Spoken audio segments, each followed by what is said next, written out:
Hello everyone, this is Engineer Selassie from Halo Academy in Brain Boosters. Today I came back with another video. Today we are going to discuss Chapter 10, Multiprocessor Scheduling. And as you can see, multiprocessor scheduling, the rise of the multi-core processor is the source of multiprocessor scheduling. And we have multi-core, multiple CPU cores are packed onto a single chip. We have one single chip and we're gonna have CPU cores. Adding more CPU does not make that single application run faster. You will have to rewrite applications to run in parallel using threads. So this is very important, because simply adding more CPU cores does not make that single application run faster. So we have to update our code. How to schedule jobs on multiple CPUs. Until now we were looking only in one CPU. That was the issue, but here we are going to have multiple CPUs. So the background, single CPU with cache, with a cache. So as you can see, we have our CPU, and here we have the cache, and the memory is here. So what we see here is the cache. The cache is just small and fast memories inside the CPU, and they hold copies of popular data that is found in the main memory, and utilize temporal and spatial locality concept. We will discuss what is temporal and what is spatial concept in the moment. And the memory, as you know, we have main memory. This memory holds all of the data of our program, all the process. The data should be here in the main memory, and the CPU will fetch the process it needs from main memory. Access to main memory is slower than the cache. So caches are those based on the notion of locality, of which there are two kinds. We have the temporal locality and the spatial locality. So the idea behind temporal locality is that when a piece of data is accessed, it is likely to be accessed again in the near future. Imagine variable or even instruction themselves being accessed over and over again in the loop. So that is the idea. We have to put this, we have to store this data in our cache. So that is the main idea. The idea behind spatial locality is that if a program accesses a data item at an address X, it is likely to access data item near X as well. So this is like if you have a list, for example. So if you access a data address at X, then most probably you will need other data near to this address area. So these two concepts is very important, the temporal locality and spatial locality.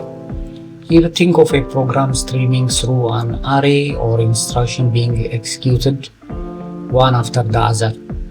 Because locality of this type exists in many programs, hardware systems can make good guess about which data to put in a cache, and thus work well. So these two concepts should be kept in our mind. This is the background, this is our CPU, this is the cache, and this is the memory, and cache are faster than the main memory. By keeping data in a cache, the system can make slow memory appear to be faster one. So if you go to your Linux application, you can Ubuntu. I have for me Ubuntu 2022. So if you use this command, ls cpu you can get all the information about the CPU. As you can see, for me, CPU, I have 4 CPUs in this case. I have 4 CPUs, and if you see, thread per core is 1, CPU family 6, core per socket is 4. And if you go down here, you can see I have how many cache.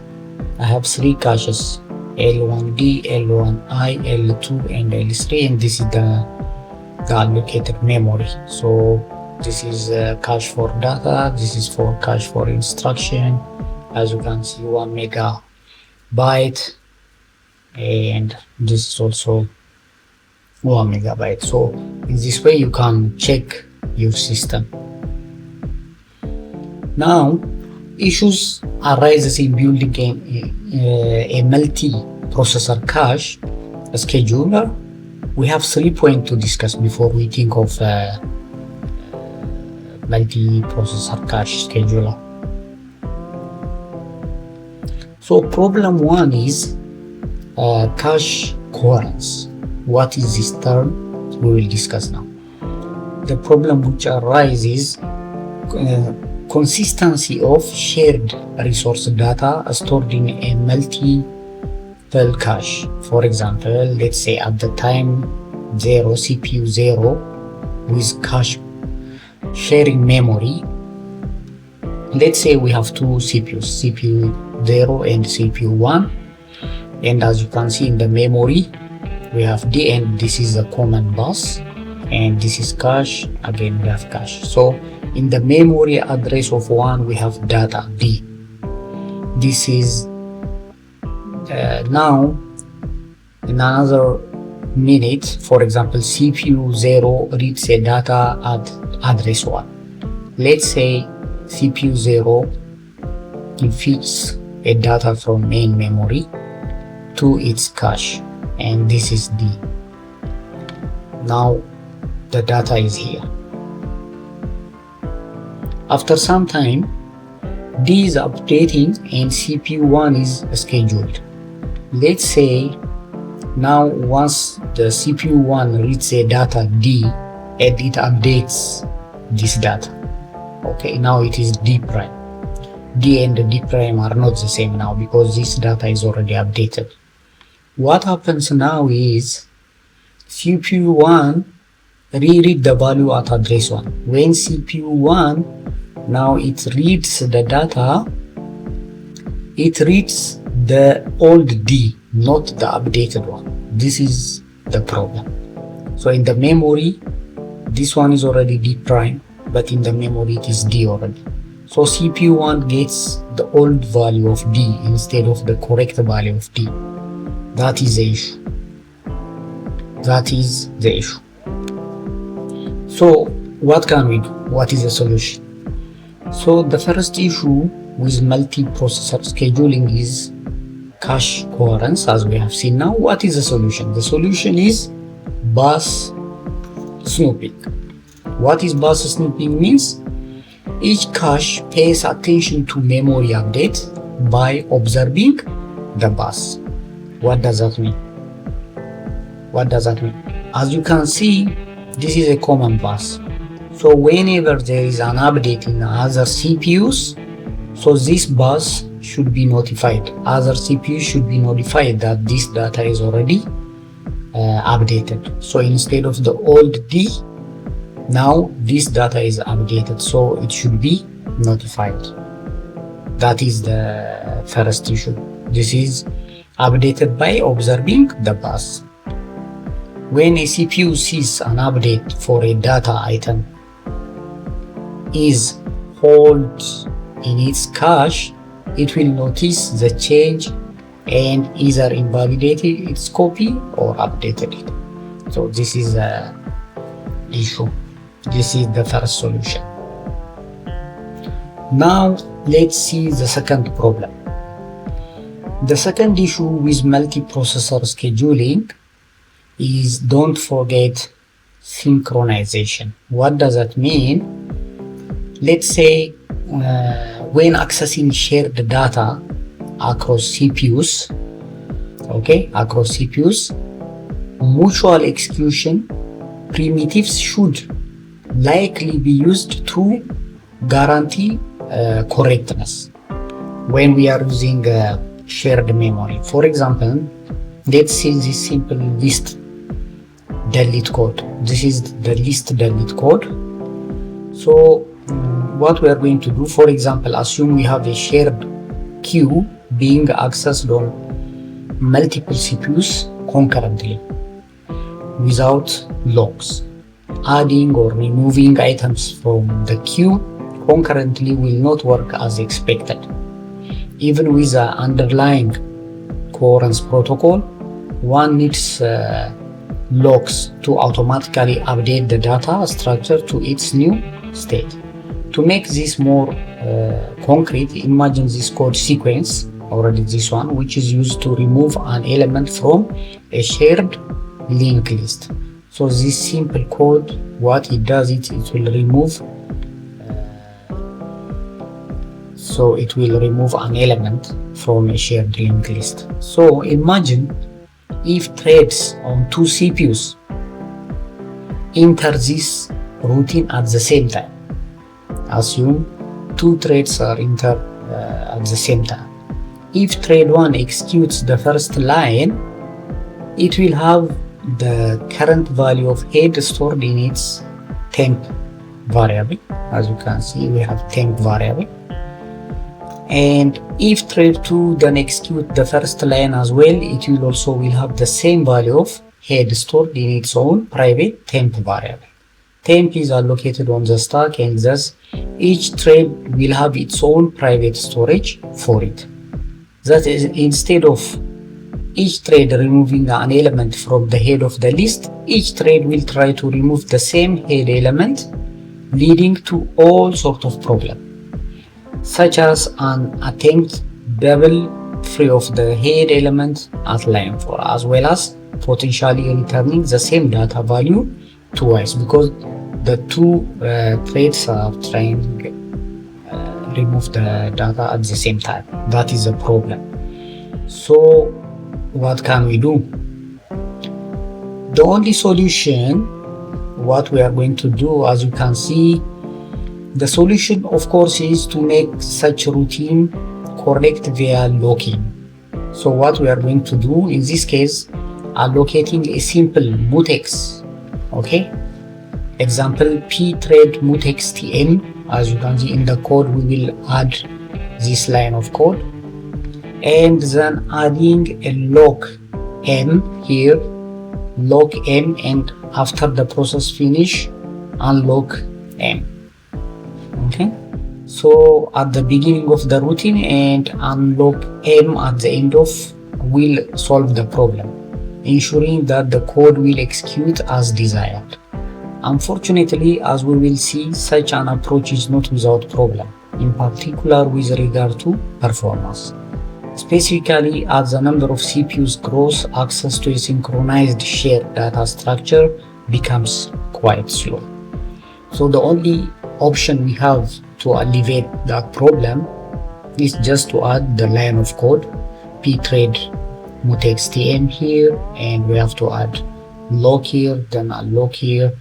Then after the one thread completes its execution, then the next one can continue. By doing so, we guarantee that only one program accesses the program and will not mess up our system. So I hope you understand the situation. The third issue needs to be addressed is cache affinity. What is cache affinity? Keep a process in the same CPU if at all possible. Why? A process builds up a fair bit of state in the cache of the CPU. For example, if you have multi-core, if you start a process in the first CPU, then the data in the register in the cache will be stored in the first CPU. If you change the process to another CPU, then you lose all the data, and again you have to go another. So this will increase the overhead. The next time the process runs, it will run faster if some of its state is already present in the cache on that CPU. But if you change another CPU, it will not. So a multiprocessor scheduler should consider cache affinity when making its scheduling decision. So these are the three issues which we have to consider on thinking about multiprocessor scheduling. So now let's get into the first type of multiprocessor scheduling. This is single queue multiprocessor scheduling, SQMS. So what we do, pull all jobs that needs to be scheduled in a single queue. So in this scheduling type we have only one queue. Okay, then the advantage is it is simple. The advantage is it's simple. Disadvantage are, we have two disadvantages. Some form of locking has to be inserted. That means lack of scalability, because it is shared data structure. As we have seen in the first, we have to add locks. Let me show you. We have to add locks, pthread, mutex, lock and unlock systems. Otherwise, because we have multiple process, we're gonna have a problem. So let's see an example. As you can see, and the next problem what we have is cache affinity issue. Okay, so not only scalability but cache affinity issue is also a problem, because if a process runs in the first CPU and if you change it to another CPU, if you change it in another CPU, then it will increase the overrate, and that is which we don't want to happen. So we have the queue here. We have how many process? A, B, C, D, E. So possible job scheduling across CPUs, we have 1, 2, 3, 0, 1, 2, 3 CPUs. So let's put A here, B here, C here, D here. Then in the next, if we put E here, then A will continue, A, B, C, D, E. Then again A, B, C, D, E. If we continue like that, what did you see here? Process A is changing from CPU 0 to CPU 1, from CPU 1 to CPU 2, from CPU 2 to CPU 3. Again B, from CPU 1 to CPU 2, from CPU 2 to CPU 3. D also, C also, E. So this is repeat. Everything is repeated. As you can see, process A, process B, process D, jumping from one CPU to another. This will affect the cache affinity issue. So this is what we don't want. So a scheduling example with cache affinity, what we can do as a solution then. Solution for that problem, preserving affinity for most of the processes. For example, instead of doing that, let's do like this: A, B, C, D.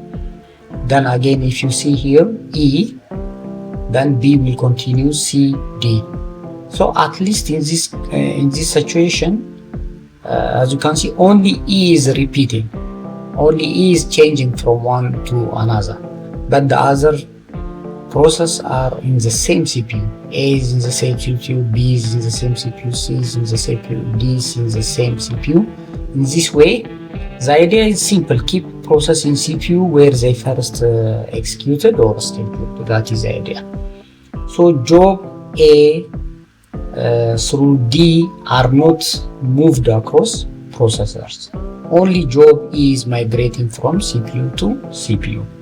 Implementing such a schema can be complex, but at least as a solution, this is the idea of the single queue multiprocessor scheduling. So the problem is scalability and cache affinity issues. Now let's see multi-queue multiprocessor scheduling. This is the second type. Instead of one, now we have multi-queues. So the difference is only we have now multiple queues. MQNS consists of multiple scheduling cubes, and each cube will follow a particular scheduling discipline.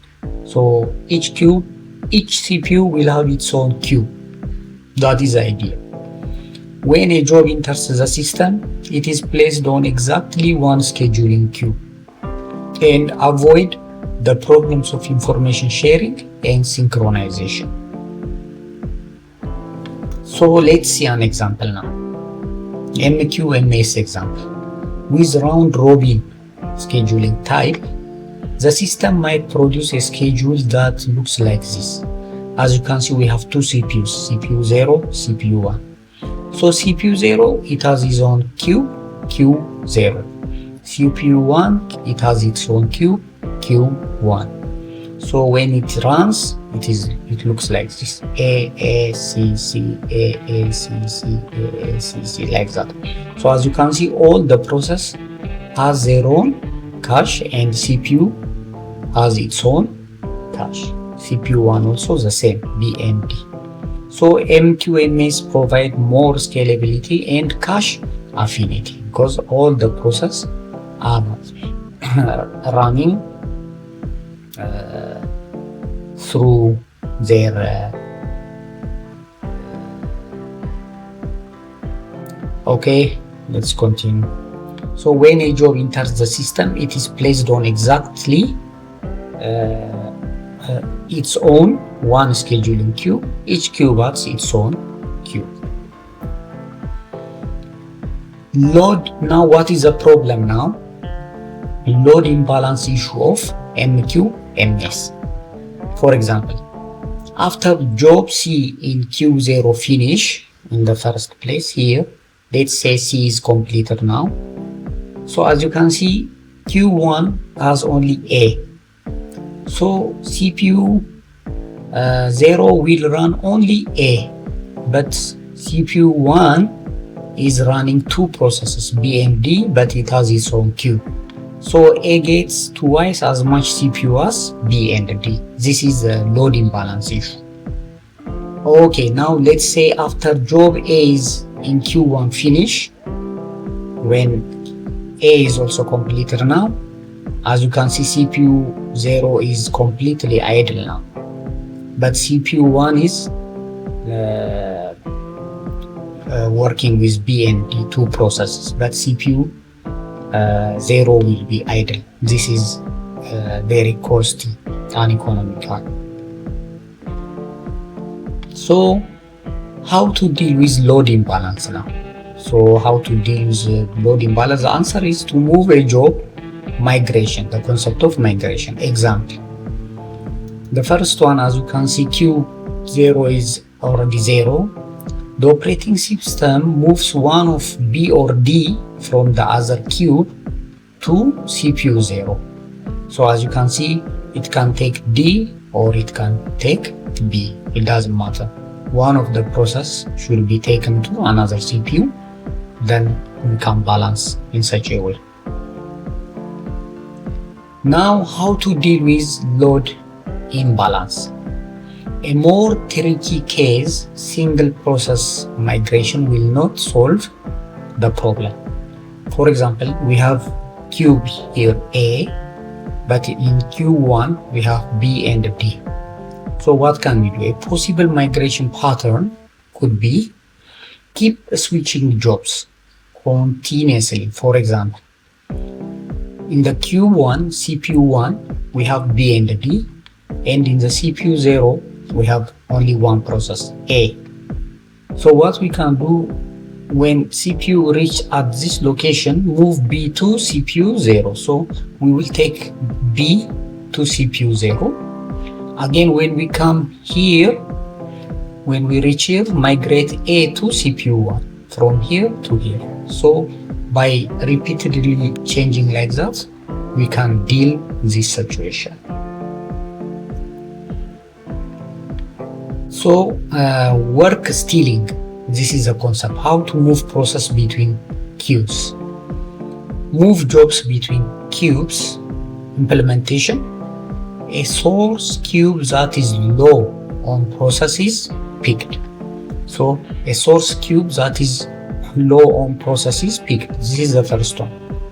The source cube occasionally picks another target cube.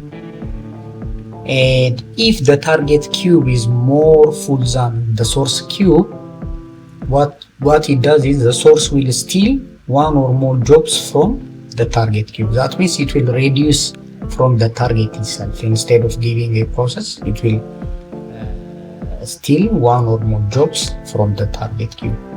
Disadvantage: high overhead and trouble scaling. So the other issue, the other processor, we have Linux multiprocessor schedulers.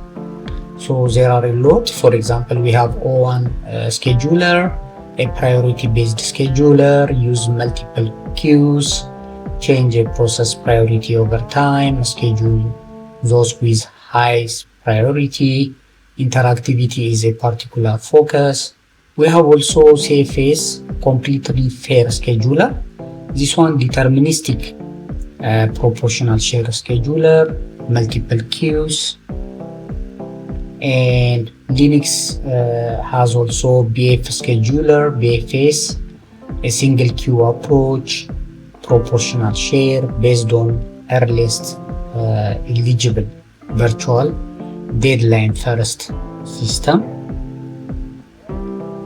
So these are some of the Linux command, how is the schedule process. So I advise you to go open your Linux system and try to use these commands. For example, if you use this proc schedule debug, show schedule states for a system, and all this goes through show schedule state for process, show the number of threads, show thread ID, show which core a thread is running, pin all threads to a core. There is a lot of schedules commands in the Linux, so you can try this. For me, I tried this one. As you can see, you have to check where this schedule debug is. For me, it was not working this. So when I change sudo cat sys kernel debug schedule debug, then after you give your password, it will give all the information about your CPUs, the scheduling and everything. So I advise you to do that. So in the nutshell, that was chapter 10 of the book, and I hope it was helpful, and I advise you go through the books. It is a free source, so go through the books, read it, and practice in Linux as well. So that's all. Thank you so much. I will come with chapter 11 next time. This is Engineer Selassie from Hero Academy Brain Boosters. Bye bye. Thank you.